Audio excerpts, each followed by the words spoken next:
Welcome to the Genshin English VA EXE, a tale of strikes, contracts, angry tweets, and a Japanese man just trying to do his job. Today, we're driving into why Genshin voice actors are getting recast, why the new guy is getting bullied, and SAG-AFTRA slowly forming into a final boss, and why literally nobody understands this union drama. So I did the reading, I did the research, let's break it down.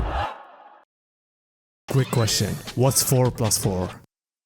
Wrong! If you wanna top up in Genshin or any gacha game for cheaper prices by only using your UID, Lootbar is gonna be the best place. I use Lootbar multiple times in my account. All you have to do is put your UID, choose your server, choose your bundle, and you will get what you want almost instantly. And as you see, I got him. Make sure to click on the link in the description to get even more discounts. Yes, it's a new day and a new Genshin Impact drama, where this time, hoyoverse isn't the problem. You see, voice actors were afraid that they could be replaced by AI. This is where it all started, and they started striking in games, especially in games like Honkai Star Rail, Genshin Impact, and Zenless Zone Zero. Meet Jacob Takanashi, a new Japanese-based voice actor that posted on Twitter that he's honored to be Kanish's new voice actor. It's a wholesome tweet. He's honored, happy to join the team. He's like, hey, I'm the new voice of Kanish in Genshin. Sweet, right? Then the replies come in.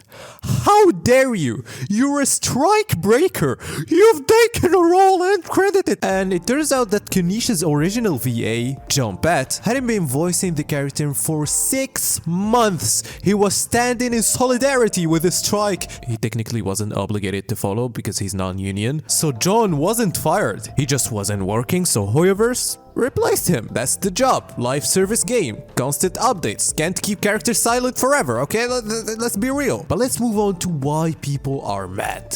The voice acting community saw this and said, Jacob took a role from a guy on strike. He's a piece of shit. One of them was Kaching's voice actor. She said this is actually kinda diabolical. If you need the money, at least take the role uncredited. This just comes off as an easy grab for clout. It's not a good look. And she got community noted.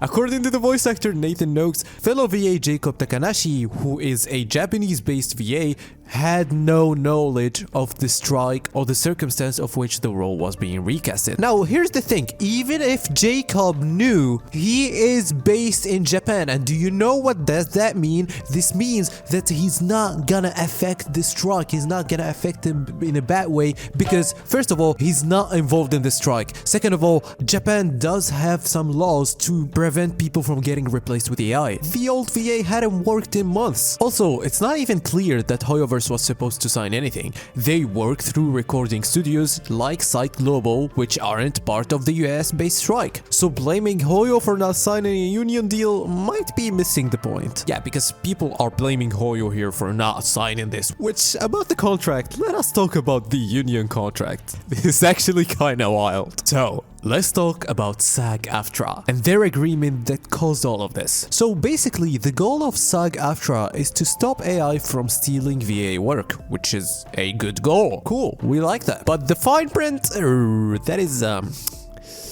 So it basically says if a company signs the deal, they're only allowed to hire union actors. So if you're not part of the SAG-AFTRA, you have no chance in working in this company. But wait, they say you can hire non-union actors too, as long as they go through a process called the Taft-Hartley Act. Here's the catch. You only get 3 of them in your whole career. Each one lasts 30 days. After 3, you are forced to join SAG-AFTRA if you're not part of them. Welcome to SAG. Entry fee, $3,000. I'm not exaggerating, so if Hoyo signed this, all their non-union VAs get locked out unless they pay to play. The cost is $3,000 plus annual dues. Welcome to pay-to-voice system. Imagine trying to freelance and realizing that your job comes with a season pass. So you think Hoyo wants that chaos? You think any studio does? Yeah, that's why they didn't sign. And the problem is not only that. SAG has one of the worst wording as I've ever seen. They try to imply some weird stuff and